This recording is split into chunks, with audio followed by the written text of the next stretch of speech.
You're about to find out how I got diagnosed with autism. I am beautiful, no matter what they say. Words can't bring me down. I am beautiful in every single way. Yes, words can't bring me down. No, no. So don't you bring me down today. Hello, big wide world of YouTube. Welcome back to Living Life with Autism. I'm Ryan, and today's video is the story of how I was diagnosed with autism. In my last video, I said I was diagnosed when I was 15 years old, but that was 5 years ago, meaning that I am now 20 years old. I'm still not used to saying that. Oh, it's so sad. Anyway, my story begins with my younger brother who was diagnosed with ADHD, which stands for Attention Deficit Hyperactive Disorder. I had to think about that for a second. So he was diagnosed at age 5, and after he was diagnosed, he needed a medication to pretty much learn to focus and sit still during school or when he needed to sleep.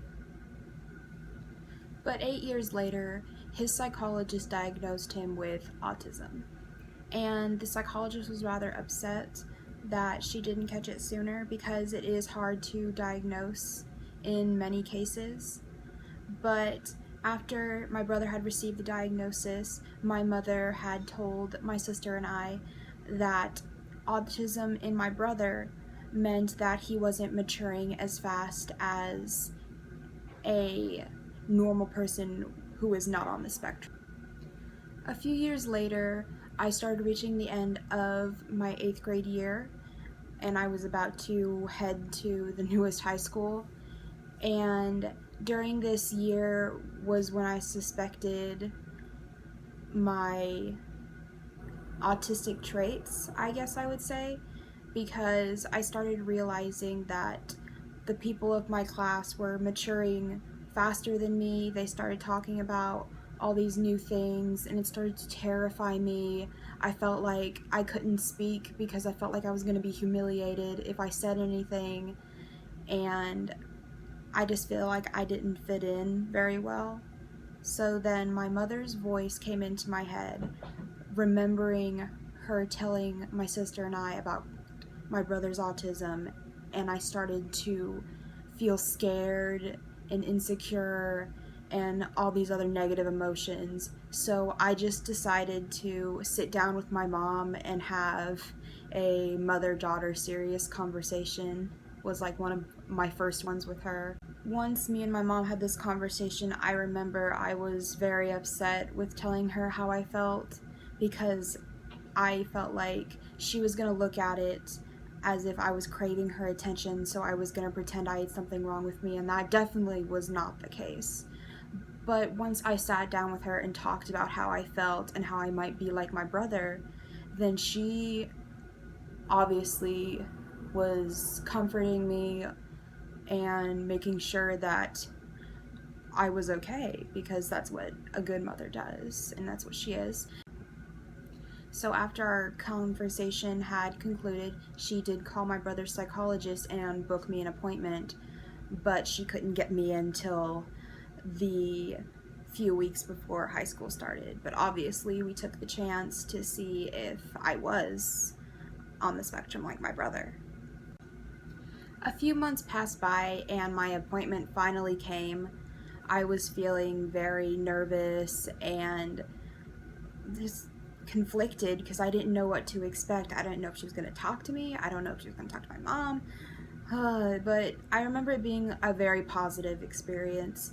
She asked me how my life was going and how certain things made me feel. She wrote down a lot of things, not that I can remember those small things. After that, she got me an IQ test. She gave me memory tests and even gave me a Rorschach ink block test. Fun fact, that was actually the name of my very first marching band show I was in, was Rorschach, and had just taken the Rorschach ink blot test.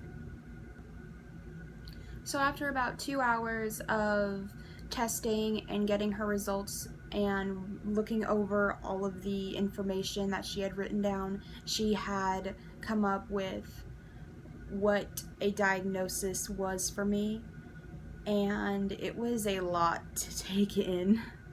In my last video, I listed everything that she diagnosed me with, but I'm going to recap for you anyway.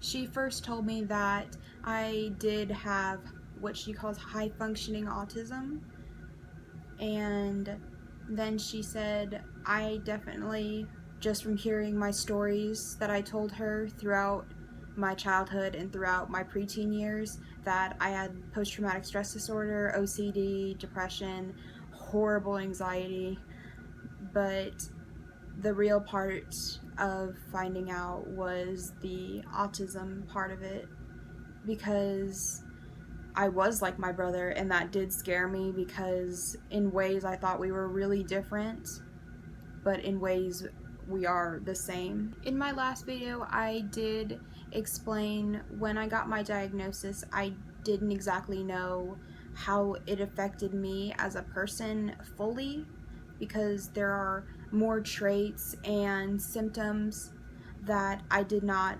understand and how they affected me. I really didn't figure that out till the end of my junior year and all through my senior year. How I figured out how autism affected me, my actions, and my social response was actually when I was in high school, senior year. I took my first psychology courses, and they were so eye-opening and amazing to me. I learned how the brain works and all these other mental disorders and illnesses, how they affect the brain, how they affect the body, and it was just so interesting to me. And then we finally came to learning about the autism spectrum, and I could actually relate to that because I had that diagnosis. And as we learned about it, I started really realizing how much I fit the criteria, and just it was amazing to me that I could relate to this, and it actually got me through so much and helped me get through very awkward patches that I had in my past that made everything clear. Through the rest of my senior year, I really spent it learning as much about the spectrum as I could, because it related to me so well and it helped me get through so much. After taking these psychology courses, this was something I really was passionate about, was the brain and disorders, and like I always wanted to help people, so I stumbled across being a psychologist just like the one who diagnosed me, and I realized that that's what I want to do with my life. So right after I graduated high school, I enrolled for college at the best psychology school in my home state, and I am now a sophomore majoring in psychology, and I have had the most fun learning about so many things and going to depth and how I can use my autism to educate people, and that is a goal I have with this channel along with my career. And that's how the story ended, and now we're here. That is it for the video today, guys. Like, comment, subscribe. See ya!